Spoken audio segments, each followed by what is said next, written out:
இந்திய பெருங்கடலில் தடை செய்யப்பட்ட எண்ணெய் கப்பலில் அமெரிக்க படைகள் ஏறியதாக பென்டகன் தெரிவித்துள்ளது. ஆசியாவில் ஈரானிய கச்சா எண்ணெயை கடத்தியதற்காக முன்னதே தடை செய்யப்பட்ட ஒரு எண்ணெய் கப்பலில் அமெரிக்க படைகள் ஏறியுள்ளதாக பாதுகாப்புத்துறை தெரிவித்துள்ளது.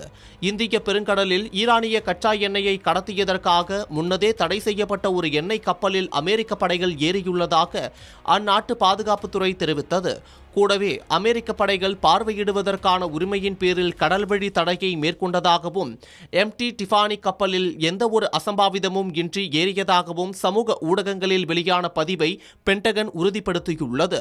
தெஹ்ரானுடன் தொடர்புடைய அல்லது அதன் அரசாங்கத்திற்கு உதவக்கூடிய ஆயுதங்கள், எண்ணெய் மற்றும் மின்னணு பொருட்கள் போன்ற பொருட்களை கொண்டு செல்வதாக சந்தேகிக்கப்படும் எந்த ஒரு கப்பலையும் தடுத்து நிறுத்தும் நடவடிக்கையை அமெரிக்கா முன்னெடுத்து வந்தது குறிப்பிடத்தக்கது. கப்பல் கண்காணிப்பு தரவுகளின்படி டிஃபானி கப்பல் செவ்வாயன்று இலங்கைக்கும் இந்தோனேஷியாவுக்கும் இடையில் இந்திய பெருங்கடலில் எண்ணெய் ஏற்றிச் சென்றது தெரிய வந்துள்ளது. அது போட்ஸ்வானா கொடியிடப்பட்ட கப்பலாக இருந்தபோதும் பென்டகன் டிஃபானி கப்பலை நாடற்ற கப்பல் என்றே விவரித்துள்ளது. மேலும் செவ்வாயன்று கப்பல் எங்கு எந்த நேரத்தில் கைப்பற்றப்பட்டது என்பதை அந்த அறிவிப்பில் துல்லியமாக குறிப்பிடாததும் கேள்விகளை எழுப்பியுள்ளது.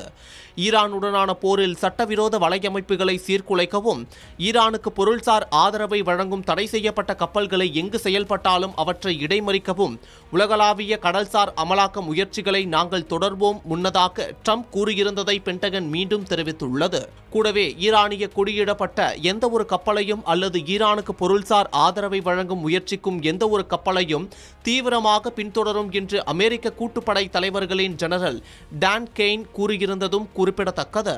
தடை செய்யப்பட்ட பொருட்களாக தான் கருதும் பொருட்களின் விரிவான பட்டியலையும் ராணுவம் வெளியிட்டுள்ளது. அதன்படி வணிக கப்பல்கள் எந்த இடத்தில் இருந்தாலும் அவற்றின் மீது ஏறி சோதனை நடத்தி அப்பொருட்களை பறிமுதல் செய்ய போவதாகவும் எச்சரித்துள்ளது.